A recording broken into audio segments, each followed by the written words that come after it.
শুভ সকাল বন্ধুরা, সবাই কেমন আছো? আমি মোটামুটি ভালোই আছি। এই দেখো দোকানদানি চলছে সকাল থেকে। এবার তার সাথে বাড়ির কাজ সব কমপ্লিট, পুজো টুজো সব কমপ্লিট। আমি 4:30টায় উঠি। চলো এবার কি রান্না করছি। আজকে ভাত খাবো না, রুটি হবে। কি রান্না করব চলো তোমাদেরকে একটু দেখাই। একটু করব পায়েস, তাই বসিয়ে দিলাম, ঘি দিয়ে দিলাম। দেখো চালগুলো অনেক দিন ধরে রয়ে গেছে, তাই ভাবছি আজ একটু পায়েস করি। দুটো তেজপাতা দিলাম, এবার চালটা দিয়ে দিলাম। এবার চালটা কুকারে দিয়ে দেবো। কাজু কিশমিশটা একটু ঘি দিয়ে ভেজে নেব। কুকারে চাল দিয়েছি, এবার দুধটা দিয়ে দিলাম, দিয়ে সিটি দেবো। এবার ছোটো এলাচটাও দিয়ে দিলাম। পড়ে গেল। দেখো চাল সিদ্ধ হয়ে গেছে। এবার পায়েসটা ঠিক করে বসাই। এবার দেবো একটু আমুল গোল দুধ। দেখো নকুলদানা দিয়ে করবো। পায়েসে একটু দুধ লাগবে বেশি। এবার কাজু কিশমিশ দিয়ে দিলাম, হালকা 1 চিমটে নুন দেবো। এবার দেবো একটু বাতাসা। দেখো আমার পায়েস কমপ্লিট হয়ে গেল পায়েস।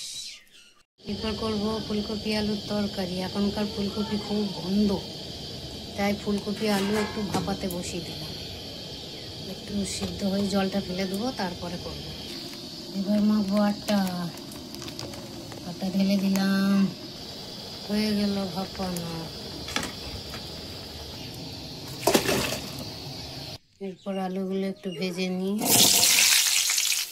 একটু নুন দিলাম, একটু হলুদ দিলাম। ভাজা হয়ে গেছে, এবার তুলে নিয়ে কপিটা ভাজি। এবার কপিটা ভাজবো। এই আটাটা মাখতে দোকানের জন্য 50 বার উঠলাম, 50 বার। দোকানের দিকটা খুব চাপে থাকে, খুব চাপে। কি নিবি? এইটা যেটা নিয়ে গেলি, ধরো। হয়ে গেল কপি ভাজা। এবার তরকারিটা বসাই। জিরে শুকনো লঙ্কা ফোড়ন দিলাম, একটু চিনি দিলাম। এবার দিলাম টমেটোটা একটু ভেজে নিয়ে কাঁচা গন্ধটা রয়ে গেল। মশলাটা দিয়ে দিলাম, একটু নুন নিলাম। আমার সব বাটা মশলা। আলুটা দিয়ে আলুটা একটু শক্ত আছে, তাই এর সঙ্গে দিয়ে কষে নিচ্ছি। কপিটা শেষ হয়ে গেল। কালারটা দেখো কেমন, বাটা মশলা। এরপর দেবো ধনে পাতা। এবার দেবো কপিটা, জল দিয়ে দেবো।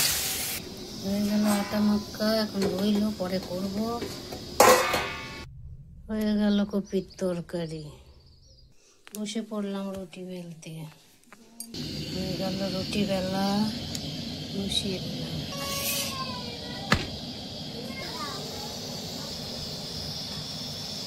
হয়ে গেল রুটি। কত বাসন পড়েছে দেখো একবার। এগুলো এবার মাজতে চললাম। দেখো রান্নাটা ঠিকঠাক হয়েছে, দেখে নাও। চললাম বাসন মাজতে। হয়ে গেল বাসন ধোয়া। আজকের মতন আমার কাজ কমপ্লিট। টাটা।